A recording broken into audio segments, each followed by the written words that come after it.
This is one of the most well-designed Hero Factory sets of all time. The playability on this is unlike anything else. And look at it! Look at this menacing, awesome kaiju monster. What a great design. In this video, let's dive in a little bit deeper into why Splitter Beast is one of the coolest Hero Factory sets. And we're going to highlight some of the awesome pieces that are included here, and show you how you could use them in your own LEGO creations. And maybe we'll take a look at a few revamps of this beast as well. Here we go. A two-headed, towering monster with large translucent claws, little itty-bitty wings, and a sinister overall presence. What's not to love? Splitter Beast even comes with a lamp pole that they've just ripped out of the ground and now they're using as a weapon. You know, this might just be the first time we've had a construction set that's using an improvised weapon like this. Every other Bionicle or Hero Factory or even like Chima set, they tend to have actual swords or, I don't know, some type of like spear or shield, whatever. But no, dude has a frickin' lamppost that he uses to bash heroes with. How wonderfully original. Well, at least for a LEGO set. Included in this set are the minifigure versions of Furno and Evo. Furno's got a sick looking fire sword, and Evo he's got a nice little data pad. But they also come with this big old translucent chain that they use to try and trip up Splitter Beast. I love that. There's just a surprisingly large amount of playability here. Two small dudes trying to take out this towering giant. There's no way they can defeat this thing with how small they are, so they gotta get creative. It's a real David and Goliath style story. I think that's great. But you know what's really great? Is that Splitter Beast, well, he's not just called that for no reason. The best part about this set is that he actually splits apart into two separate creatures. And I love how seamless this transition is. Just looking at him as he is here, you wouldn't expect that to happen, but he does. This set is like a really good Transformer toy. One that when you look at them in their vehicle mode, you think, oh yeah, that's a really nice scale model car, there's no way that can transform, but it does. It's truly a robot in disguise. You know, the vehicle mode itself, it has no noticeable gaps or strange sections that would make it obvious that it's going to transform. It just looks like an actual car. Splitter Beast is kind of the same deal. They look so good no matter what form they're in, and you wouldn't expect them to split apart, unless of course you read the name of the set. Now I do love this little beast that splits off. The large spikes on their arms are pretty cool, and hey, he's rather cute. But yeah, they've still got a bit of a menacing appearance to them. I can see this dude scuttling around at a surprisingly fast pace. And the larger remaining monster, they hold up quite nicely.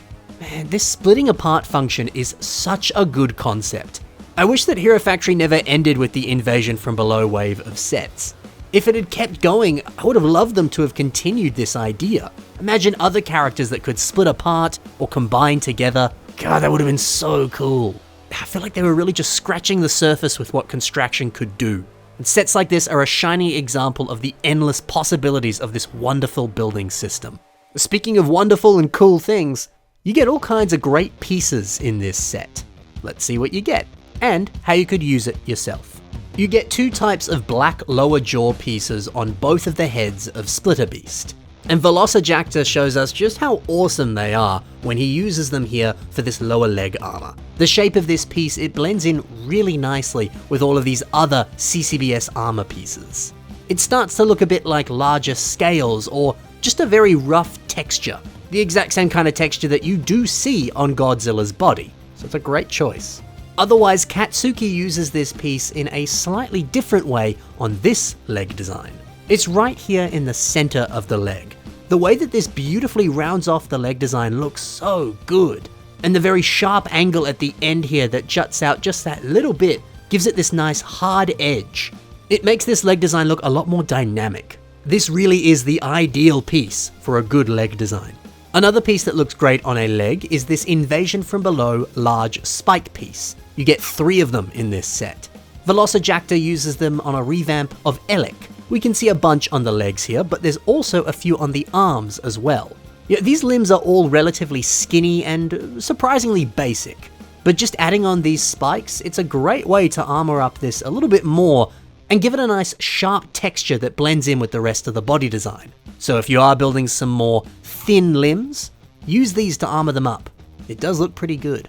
The torso design of Splitter Beast uses this gunmetal torso armor. nothing wrong with just using this as actual torso armor on, say, a Toa build, much like the one that's been built by Toa by Thassalis. When this part is paired with lots of different greebles and other nice details, it looks sensational. Or do what Kaznau Builds has done and get 2 of this part and place them sideways.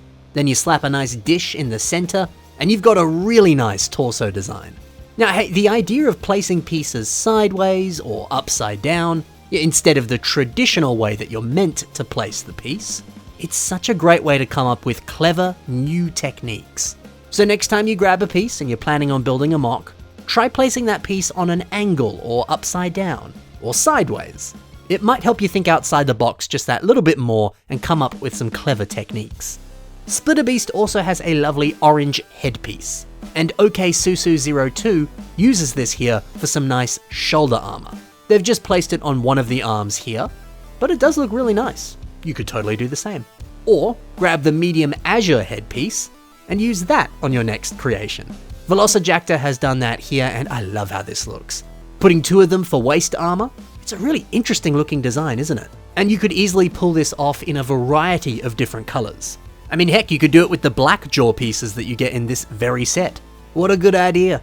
Or just stick with using it as a head design, much like Bionicle Raijin has done.